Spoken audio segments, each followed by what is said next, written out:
কিন্তু আমার বান্ধবীর বাসা, আর আমার বান্ধবীর বাসার এখানে করছে জন্য আমি ভাবলাম যে তাহলে পাশাপাশি থাকা হোক, যেহেতু বান্ধবী কি আর করার, আত্মীয় স্বজন তো সবাই মিলে এক জায়গায় থাকা যায় না,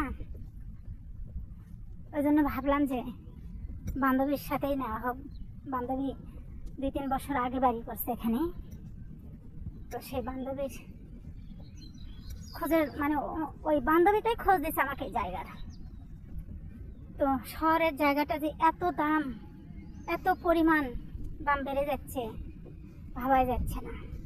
মনে হচ্ছে সপ্তাহে সপ্তাহে দালালদের থেকে যদি শোনা হয় তাহলে সপ্তাহে সপ্তাহে জায়গার দাম বেড়ে যায়, মানে প্রতি সপ্তাহে। আবার সেই জায়গায় যদি বিক্রি করার কথা বলা হয় তাহলে নাকি ওরা বলে যে জায়গার দামই নাই, কেউই নিচ্ছে না জায়গা, এমন একটা ওদের ভাব। আসলে বুঝতে পারি না, মানে কিনতে গেলে ঠকে যায়, বেচতে গেলে ঠকে যায়, দুই দিকেই ঠকে যায়। তাহলে কোন দিকে যাব বলেন?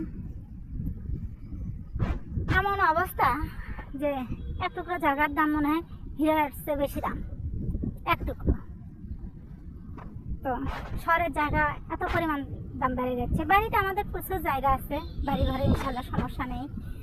বাবার বাড়িতেও বাড়ির জায়গা অনেক আছে, শ্বশুর বাড়িতেও আছে, কিন্তু তারপরেও ইচ্ছা যে একটু শহরে একটু জায়গা কিনে রাখবো। শ্বশুর বাড়িতে আল্লাহ দিলে অনেক জায়গা আছে, অনেক, সেই তুলনায় তো এখানে কোনো কিছুই না। তো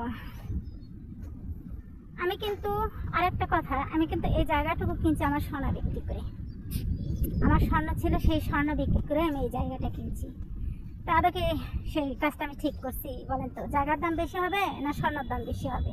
আমি তো জানি যে জায়গার দাম বেশি হবে। এখন তো দেখতেছি জায়গা কেনার পর দেখতেছি জায়গার দামই নেই, স্বর্ণের দাম ধাক ধাক করে উঠে যাচ্ছে। তো কোনটা করে আমি ঠকলাম? স্বর্ণ বিক্রি করে ঠকলাম না জায়গা কিনে ঠকলাম? বুঝতে পারছি না। তো এই তো আপনাদের একটা জিনিস দেখায়, এগুলো কি বুঝতে পারছি না। এই যে ছোট ছোট পানির উপরে আমরা বলি ফেসি, ছোট ছোট ফেসি। এই ফেসিগুলা হাঁস খেলে ডিম পারে, হাঁসের বাচ্চা খাওয়াই আমরা গ্রাম দিকে। তো জমির মধ্যে এগুলো হয়েছে। আপনারা কি নামে এটাকে চেনেন বলেন তো? জানি না, আমরা বলি ছোট ছোট ফেসি। এই যে আসলে গ্রাম সাইডে তো এই জন্য গ্রামের দৃশ্যগুলো পাওয়া যাচ্ছে, দেখা যাচ্ছে, এই জন্য আমার বেশি ভালো লাগছে। শহরের ভিতরে মানে সব সময়ের জন্য একটা জ্যামজট।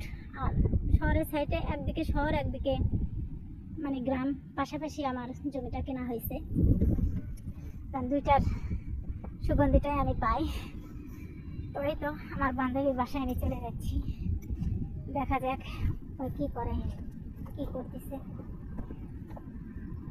বুঝতে পারছি না। কত সুখী মানুষ, অনেক সুখী মানুষ।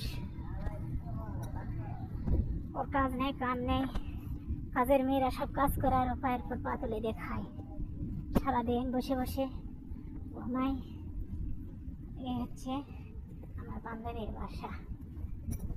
আর গেটে চলে আসলাম, দেখি জোনায়েত, জোনায়েত এই খোল, কি করিস?